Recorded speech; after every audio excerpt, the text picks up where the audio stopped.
तो दोस्तों, जैसा कि आप सभी को पता है, आज ये हमारा टॉपिक टीईसी के लिए है। कुछ आदमी टीईसी के लिए अप्लाई तो कर लेते हैं मगर उसका एग्ज़ाम नहीं दे पाते हैं। इसमें 2 एग्ज़ाम होते हैं, एक तो असेसमेंट होता है, दूसरा फाइनल एग्ज़ाम होता है। असेसमेंट तो आदमी विदाउट कैमरे के पूरा कर लेते हैं, जो फाइनल एग्ज़ाम होता है उसे पूरा नहीं कर पाते हैं। तो हम आज को बताएंगे इस क्वेश्चनों को पूरा कैसे करना, जिसमें कि 50 सवाल होते हैं। 50 में आपको 25 लाने हैं तभी आप पास होते हैं। आज हम बताएंगे 50 में से 50 क्वेश्चन कैसे लाएं, और जब भी अगर आप पास होंगे तो आपका सर्टिफिकेट जब भी जनरेट होगा। चलिए शुरू करते हैं अपने टॉपिक पर। और ये सवाल आएंगे, इन्हें आप नोट करके रख लीजिए किसी कॉपी में या फिर ना याद कर लीजिए। इसमें से आएंगे, आगे पीछे होकर आएंगे। चलिए शुरू करते हैं। पहला जो क्वेश्चन दिया गया है, उद्यमिता धन पैदा करने का अवसर है। तो आप दोस्तों जानते होंगे, कोई भी बिजनेसमैन अच्छा खासा आमदनी अगर करता है तो ये कर सकता है, ठीक है। यहाँ पे दूसरे नंबर पे जो क्वेश्चन है यहाँ पे दिया गया है, एक सफल उद्यमी बहुत तेजी से अमीर बन सकता है। अगर आपका दुकान अच्छा चलता है तो ऑफकोर्सली आप आराम से एकदम एक सफल उद्यमी बन सकते हैं, ठीक है। तीसरे नंबर पे दिया गया है कि एक सफल उद्यमी वही बन सकता है जो एक नया रेस्टोरेंट मतलब नया सोच के साथ बिजनेस करता है, ठीक है। यहाँ पे चौथे नंबर पे भी वही क्वेश्चन दिया गया है कि एक नए विचार के आधार पर व्यवसाय शुरू करने वाले हमेशा, यहाँ पे एक चीजें देख सकते हैं, हमेशा सफल होते हैं। तो यहाँ पे ये गलत होगा। अब मान के चलिए कि आप जहाँ दुकान खोल रहे हैं या आप सोच रहे हैं कि ये दुकान यहाँ चलेगा, उस टाइम में उस जगह पे वो दुकान नहीं चलने वाला होगा तो आपका दुकान नहीं चलेगा। तो ये आप हमेशा ये विचार ना रखें कि हमारा दुकान वहाँ पे चल ही जाएगा, ठीक है। सभी दुकान सभी जगह नहीं चलती है, इसलिए ये गलत है, ठीक है। पांचवें नंबर पे जो क्वेश्चन है, इनमें से कौन एक सफल भारतीय है। तो 5 क्वेश्चन रहेगा और यहाँ पे देख सकते हैं 5 आंसर रहेगा, ठीक है। इसमें से ऊपर के सभी होने वाले हैं, मतलब 4 आंसर में ऊपर के सभी होने वाले हैं। तो यहाँ पे देख लीजिए 4 जो आंसर रहेगा ऊपर के सभी, ठीक है। तो यहाँ पे दिया गया है इनमें से एक सफल भारतीय उद्यमी है, ठीक है। तो यहाँ पे दिया गया है छठे नंबर पे, संगठन उद्यमी नहीं है लेकिन लोग उद्यमी होते हैं। तो दोस्तों पता ही है, अगर मान के चलिए कि कोई बहुत बड़ा बिजनेस है, ठीक है, बहुत बड़ा बिजनेस है, तो उसका मेन जो दुकानदार है, ठीक है, जो मेन ऑनर है, वो कभी उद्यमी नहीं है। उनको चलाने वाला, जो लोग उनको चलाते हैं, जैसे डायरेक्टर हो गए, चाहे उनके मतलब वर्कर हो गए, ठीक है, ये लोग जो चलाते हैं वो लोग सफल उद्यमी है। क्योंकि आपको पता ही होगा, सेल्समैन कुछ भी सामानों को बहुत जल्दी बेच सकता है। अगर मान के चलिए उस जगह पे आपको अगर ऑनर को रख दे तो वो ऑनर कभी नहीं वो सामान बेच सकता है, ठीक है। यहाँ पे बात करते हैं 7वें नंबर पे, तो क्या उद्यमिता रोजगार पैदा करती है। तो हाँ, एकदम जरूरी है। अगर आप एक दुकान खोलते हैं, अगर दुकान आपका अच्छा चल रहा है तो धीरे धीरे आप सामान भरोगे और तो वहाँ पे एक मतलब 2 3 4 5 आप लेबर भी रखोगे, ठीक है, तो वो आप रख सकते हो, ठीक है। तो यहाँ पे आप रोजगार पैदा कर सकते हो। 8वें नंबर पे दिया गया है डैश डैश डैश उद्यमिता का विशिष्ट उदाहरण क्या है। तो आप हमेशा प्रयोग करें, हमेशा प्रेडिकल रहे, ठीक है। तो आप हमेशा प्रेडिकल रहेंगे तो इससे क्या होगा कि आपका दुकान बहुत ही अच्छा चलेगा, ठीक है। यहाँ पे दोस्तों दिया गया है, इनमें से कौन बटना का सही विस्तार है। ये वाला क्वेश्चन हमेशा आता है, ठीक है, इसलिए ध्यान रखिए। कभी भी कोई भी नया क्वेश्चन आ जाए, बट ये क्वेश्चन आपका उसमें जरूर रहेगा। तो बातचीत से तय होता है कि सबसे अच्छा विकल्प, ठीक है। तो यहाँ पे उत्तर में आपको देना है, बातचीत से तय होता है अनुबंधन का सबसे अच्छा विकल्प। यहाँ पे दोस्तों 10वें नंबर पे देख सकते हैं, सफल होने के लिए उद्यमियों को धीरज बनाए रखना होता है, ठीक है। तो धीरज की आवश्यकता होती है। आप हमेशा प्रैक्टिस करते रहे, ठीक है, और हमेशा पेशेंस रखें, धीरज आपको रखना होगा, ठीक है। तभी आप चाहे कि आज दुकान खोले और कल से चलने लगे, ऐसा नहीं होता है। दुकान को 6 महीने आपको यहाँ पे लगा के रखने में ही तब आपका दुकान धीरे धीरे लोग जानने लगते हैं तो आपका दुकान चलने लगता है। 11 नंबर पे बात करें, मूल्यांकन करते समय विचार के लिए क्या कारक है कि एक विचार एक अवसर है या अर्थशास्त्र से संबंध में है। तो यहाँ पे 4 क्वेश्चन रहेगी, 4 में से इनमें से कोई नहीं होने वाला है, ठीक है। यहाँ पे 12 नंबर पे जो क्वेश्चन है, कैश फ्लो केवल उस नकदी के बीच का अंतर है जो प्रवाह में बहती है और नकदी को बाहर करती है, तो ये सही है। ठीक है, यहाँ पे दिया गया है 13 नंबर पे कि हमें एक विचार का मूल्यांकन की आवश्यकता क्यों है। तो यहाँ पे 4 क्वेश्चन रहेगी, ऊपर के सभी होने वाला है। तो अब ये कौन सा आंसर है आपको यहाँ पे नहीं देखने को मिलेगा, लेकिन वहाँ पे आप देख सकते हैं, वहाँ पे आप पढ़ लीजिएगा, आपको खुद पता चल जाएगा कि ऊपर के सभी होने वाले हैं। ठीक है, 14 नंबर पे जो क्वेश्चन है, सामरिक मूल्य महत्वपूर्ण dash dash dash dash dash dash या एक डैश डैश डैश प्रयोगी में आते हैं, ग्राहक, योगदान और स्वामित्व। यहाँ पे दिया गया है कि आपका जो दुकान में है, जो भी सामान आप बेचते हैं, तो ग्राहक जो आते हैं वो योगदान और स्वामित्व, मतलब आप अच्छे से चलाएंगे और आप उनको सामान अच्छा देंगे तो ही आपके पास ग्राहक आएंगे। ठीक है, 55 नंबर पे क्वेश्चन जो है, 15 नंबर पे, कई बार प्रौद्योगिकी स्टार्ट जो कि संचित हानि और मामूली बिक्री प्राप्त करते हैं, कई बार वे लायक होते हैं। तो ये सही है, कभी हमेशा बिजनेस डूबता ही नहीं है, कभी कभी बिजनेस बहुत ही ज़्यादा आगे बढ़ जाता है। ठीक है, 16 नंबर पे दिया गया है कि प्रत्यक्ष कम लागत में कार्यकारी वेतन भोगियों का वेतन, बिक्री टीम को भुगतान, कमीशन, विज्ञापन, प्रशासनिक भवन के लिए उपयोगियों को भुगतान शामिल है, तो सही है। ठीक है, यहाँ पे दोस्तों दिया गया है 17 नंबर पे डैश डैश डैश बेची गई वस्तुओं को की लागत के प्रमुख निर्धारक जो P&L कथन पर दिखाया जाता है, अप्रत्यक्ष लागत। ठीक है, यहाँ पे दिया गया है दोस्तों कि इन्फोसिस, विप्रो, भारतीय स्टेट बैंक, ICICI बैंक आदि जैसे सेवाएं कंपनियों के लिए प्रत्यक्ष सामग्री लागत अधिक महत्वपूर्ण है, तो ये सही है। तो 19 नंबर पे डैश डैश डैश आउटपुट के उत्पादन में सीधे उपयोगियों को की जाने वाली किसी भी सामग्री की लागत है, तो खर्च की लागत जो होगी, अगर मान के चलिए कोई सामान इनपुट और आउटपुट, मतलब आप कोई सामान खरीदते हैं और उसे बेचते हैं, तो वो आपकी सामग्री की लागत, तो ये खर्च की लागत होगी। ठीक है, हम कोई सामान खरीदे तो ये खर्च है, और जो सामने वाला खरीदेगा वो तो लागत देगा ही देगा। ठीक है, 20 नंबर पे जो क्वेश्चन है, यहाँ पे दिया गया है P&L स्टेटमेंट सभी व्यय समाप्त हो चुकी लागतों का प्रतिनिधित्व करते हैं, जहां बैलेंस शीट पर पारस्परिक अनपेक्षित लागतों का प्रतिबंधित करती है, तो ये सही होगा। यहाँ पे दोस्तों 21 नंबर पे दिया गया है आंसर, यहाँ पे 50 के 50 क्वेश्चन हम बताने वाले हैं। उद्यमी अपने उत्पादन का सेवा को प्रभावी रूप से ग्राहक और ग्राहकों को बेचता है, यहाँ किस विशेषता की चर्चा की जा रही है, तो यहाँ आकाशवादी प्रकृति। ठीक है, यहाँ पे दिया गया है कि 22 नंबर पे क्वेश्चन है, एक सॉफ्टवेयर इंजीनियर एक ऑनलाइन ऑफलाइन खोलता है। ठीक है, मतलब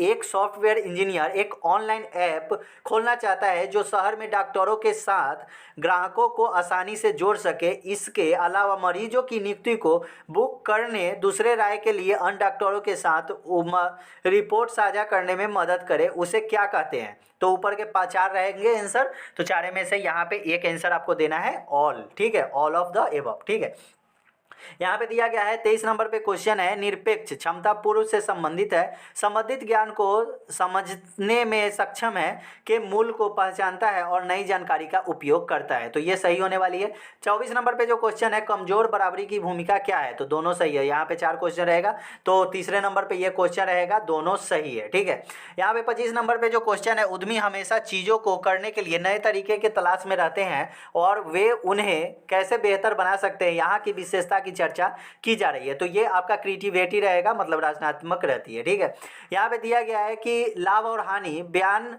सभी लेन देनों को एक आधार पर रिकॉर्ड करता है, तो ये सही है। ठीक है, यहाँ पे दिया गया है दोस्तों, एक वास्तविक खाता क्या है, तो इनमें से कोई भी सही नहीं है, मतलब 4 क्वेश्चन रहेगा और लास्ट में ये वाला क्वेश्चन रहेगा, यही आपको मारनी है। ठीक है, वहाँ पे खुद आपको पता चल जाएगा कौन सही है कौन गलत है, तो थोड़ा बहुत आप अपना भी दिमाग लाएंगे तो खुद पता चल जाता है। ठीक है, यहाँ पे दोस्तों दिया गया 28 नंबर पे, नाम मात्र खाते वह खाते हैं जिसमें व्यय, हानि और लाभ शामिल है, तो ये असत्य है। यहाँ पे दिया गया 29 नंबर पे डैश डैश डैश व्यवसाय के मौजूद परिसंपत्तियों को, देनदारियों को और इन्वेंटरी को रिकॉर्ड करता है, तो ये बैलेंस शीट में आपको पता ही है, एक्सेल में ये सभी चीज़ें रिकॉर्ड होती है, चाहे मैनुअल अगर होता है तो वहाँ पे भी बैलेंस शीट में ही सभी चीज़ें रिकॉर्ड होती है।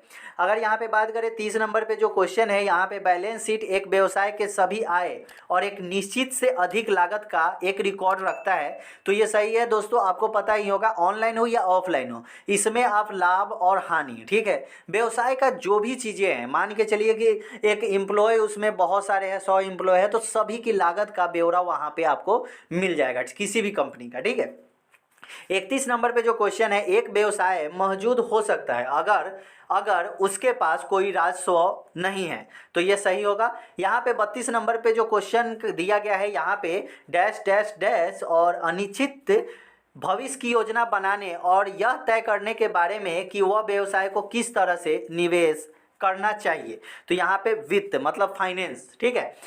फाइनेंस ही जब आपके पास रहेगा, पैसा ही जब आपके पास रहेगा, तभी आप कोई बिजनेस में आगे बढ़ सकते हैं, चाहे कोई बिजनेस खोल सकते हैं। यहाँ पे दिया गया है कि डैश डैश के कई मालिक या साझेदार हैं, ठीक है। कोई भी कंपनी के बहुत सारे मालिक होते हैं, जैसे कि आपको पता है कि पार्टनरशिप में मैंने दुकान खोला 4 लोगों के साथ मिलके, ठीक है। और साझेदारी, ठीक है, मतलब उनके साथ साझेदारी करते हैं जिनमें से कुछ व्यवसाय के दिन प्रतिदिन चलने के लिए जिम्मेदार होते हैं। तो उनका जैसे कि 4, अगर हम मान के चलिए कि 4 हम लोगों का एक दुकान है, ठीक है, 4 लोगों का दुकान है, मतलब पार्टनरशिपी में है, तो पार्टनरशिपी में दुकान है, तो एक को हम लोग मेन बनाते हैं जिसमें जो हमेशा हम लोगों को, जैसे कि आपको पता ही है आर्मी नेवी एयरफोर्स के एक CDS बनाए जाते हैं, ऐसे ही यहाँ पे भी होता है, ठीक है। एक अध्यक्ष बनाया जाता है जो चारों को मेंटेन रखे, ठीक है। यहाँ पे 35 नंबर पे जो एक क्वेश्चन दिया गया है, प्रत्यक्ष EMI में ऋण राशि के एक हिस्से का पूर्ण भुगतान और अगले महीने के लिए ब्याज शामिल होता है जो ऋणदाताओं के बकाया राशि पर निर्भर करता है। इस पद्धति को संतुलन विधि पुनर्वृत्ति कहा जाता है, ठीक है। 36 नंबर पे जो क्वेश्चन है, यहाँ पे दिया गया वर्तमान संपत्ति के सामान्य प्रकार क्या है। तो आपके पास कैश होना चाहिए, इन्वेंट्री होनी चाहिए, डेली रेबल क्या होता है, तो डेली का इनकम होना चाहिए, ठीक है। यहाँ पे दिया गया लॉन्ग टर्म लोन, अगर आप कोई लोन लेते हैं तो शॉर्ट टर्म ना ले, मतलब कि अगर कभी लोन लेते हैं तो 1 साल के लिए मैंने 10 लाख रुपए लोन ले लिया, ठीक है, तो ये 1 साल में 10 लाख सधाने के लिए हमें हमेशा, मतलब 10 लाख सधाने के लिए 1 साल में हमें 80-90 हज़ार के बीच में देना होगा। तो मान के चलिए कि ऐसे लोन हमारा दुकान चलेगा, उसके बाद ही हम दे पाएंगे, ठीक है। तो इस जगह पे आप 5 साल का लेंगे तो कम देना पड़ेगा, तो दुकान जैसा चलेगा। और उसके बाद एडवांस पैसा आपके पास कुछ होना चाहिए, कोई भी बिजनेस खोलते हैं तो। यहाँ पे 37 नंबर पे जो क्वेश्चन दिया गया है कि गैर वर्तमान संपत्तियों के सामान्य प्रकार क्या है, तो भुगतान और अल्पकालिक ऋण, ठीक है। 38 नंबर पे जो क्वेश्चन है, डैश डैश डैश और यहाँ पे कच्चे माल का मूल्य है जो कार्य और प्रक्रियाओं में और व्यवसाय द्वारा आयोजन अच्छा है। तो राशि और पैसा जो रहता है वही से आप कुछ भी कर सकते हैं। बैलेंस शीट के 2 भागों में विभाजित किया जाता है, तो 4 क्वेश्चन रहेंगे, इनमें नीचे सबसे ये रहेगा, इनमें से कोई भी सही नहीं है, ठीक है, आंसर ये रहेगा। यहाँ पे दोस्तों दिया गया है दीर्घकालीन ऋण, ठीक है, और अप्रिम क्या है। 2 अति पूर्ववर्तकर्ताओं में जैसे अन्य संस्थाओं को दिए गए ऋण और अग्रिम जो 1 वर्ष के बाद होते हैं, उसको हम दीर्घकालिक ऋण और अप्रिम कहते हैं, ठीक है। यहाँ पे दिया गया है कि एक ग्राहक सेवा के वादे में से एक है जो ग्राहक चाहता है और वितरित करता है। तो दोस्तों कोई भी बिजनेस जो चलता है वो वादे के हिसाब से ही चलता है। अगर आप ग्राहक को थोड़ा मोड़ा अगर नाफा घाटा नहीं देखोगे तब तक दुकान आपका नहीं चलेगा। यहाँ पे दोस्तों दिया गया है 42 नंबर पे, सेवा का वादा को ग्राहक का उत्पादक के सुनिश्चित डैश डैश डैश और डैश डैश डैश के समय पर वितरण के बारे में दिया गया अनुशासन है, जैसे कि विधिता, ठीक है। पहला में सुनिश्चित विधिता और दूसरा जो है गारंटी, ठीक है। अगर आप कोई भी किसी को भी मतलब मान के चलिए कि ग्राहक को अगर आप बाकी देते हो, ठीक है, बाकी देते हो तो उसका एक ग्रांटर होता है कि हाँ भाई, अब मान के चलिए कोई भी बैंक से आप लोन लेंगे तो वहाँ पे आपको एक ग्रांटर दिया जाता है कि हाँ भाई ये नहीं देगा तो वो लोन दे देता है, ठीक है। 43 नंबर पे जो क्वेश्चन है, यहाँ पे एक महान ग्राहक अनुभव क्या है, ठीक है, तो सुविधा है। सुविधा जिस भी ग्राहक को आप दोगे तो वो बार बार आपके पास आएगा। 44 नंबर पे जो क्वेश्चन है, आनंद के लिए सुनने को कालामातक सुनकर कहते हैं, ठीक है। 45 नंबर पे जो क्वेश्चन है यहाँ पे कि आई संपर्क की कमी और अनुचित असंग डॉट डॉट डॉट के बाधा के वादल है, ठीक है। तो बिहेवियर अगर आपका सही है वही आपका बाधा के उदाहरण है, ठीक है। यहाँ पे दिया गया है ग्राहक के लिए मूल्य बनाने का सबसे अच्छा तरीका क्या है, तो उत्पादों और सेवाओं, जैसे कि आपको पता ही है कि अमेजोन हो गया, फ्लिपकार्ट हो गया, इनमें से ग्राहक को जितना सुविधा वो देते हैं, घर बैठे सामान आपको मिल जाता है, तो इसमें कुछ डिलीवरी चार्ज भी होती है, यही सब। तो उत्पादों को सेवाओं और भागीदारी और संबंधों के एक साथ लाकर, ठीक है, जितना पैसा लगता है वो लेते हैं। तीन मूल तत्व क्या है? तो यहाँ पे उत्पाद, सेवा और स्वामित्व, ठीक है। तो आपके पास सामान होना चाहिए, आप अच्छे से ग्राहक को हैंडल कर सके, और स्वामित्व मतलब आप एक अच्छा और मतलब बहुत अच्छे बिहेवियर होना चाहिए। यहाँ पे दिया गया है दोस्तों कि डैश डैश डैश हर कोई कीमत पर प्रति अक्सर करता है, क्योंकि कोई भी यह नहीं खोज रहा है कि ये ग्राहक को अलग अलग मूल्य जोड़ने में कैसे सक्षम है। तो ये निजीकरण है, प्राइवेटेशन, ठीक है। यहाँ पे दिया गया है कि उद्यमियों के लिए मूल्य फ्रेमवर्क के अनुसार नीचे दिए गए सबसे अच्छा कथन का चयन करें। तो यहाँ पे दिया गया है, मतलब यहाँ पे भी 4 क्वेश्चन रहेगा, ठीक है, 4 आंसर रहेंगे। चारों आंसर में से आपको ये वाला आंसर मिलेगा। अब ये 2 नंबर पे है या 1 नंबर पे है या 3 नंबर पे है, इससे फर्क नहीं पड़ता, क्योंकि ये आपको यहाँ पे पढ़ लेना है पूरा, ये याद रखना है, ठीक है। ये हमेशा पूछे जाने वाले क्वेश्चन है। कभी भी क्वेश्चन बदलता है तो ये सब 2 4 5 ऐसे क्वेश्चन हैं, ठीक है, जो हमेशा आते हैं। 10 ऐसे क्वेश्चन हैं जो हमेशा आते हैं, ठीक है। और कभी भी क्वेश्चन बदलता है तो 5 से 10 ही क्वेश्चन बदलते हैं, ज़्यादा क्वेश्चन नहीं बदलता है, ठीक है। आप किसी सेवा कर रहे हैं, क्या पेशकश कर रहे हैं, आप कैसे वितरित कर रहे हैं, ठीक है, इसे कॉपी क्यों नहीं किया जाएगा। और यहाँ पे 50 नंबर पे जो क्वेश्चन है, ग्राहक किसी विशेष स्टोर को खरीदारी क्यों कर रहा है, ठीक है, क्योंकि ग्राहक उस उत्पादक को और सेवाओं को महत्व देता है जो दुकान प्रदान करती है। तो यहाँ पे मैंने 50 क्वेश्चन का जवाब आपको दे दिया है। वीडियो कैसी लगी हमें कमेंट में ज़रूर बताएं, और कोई भी क्वेश्चन हो आप हमसे कमेंट में पूछ सकते हैं।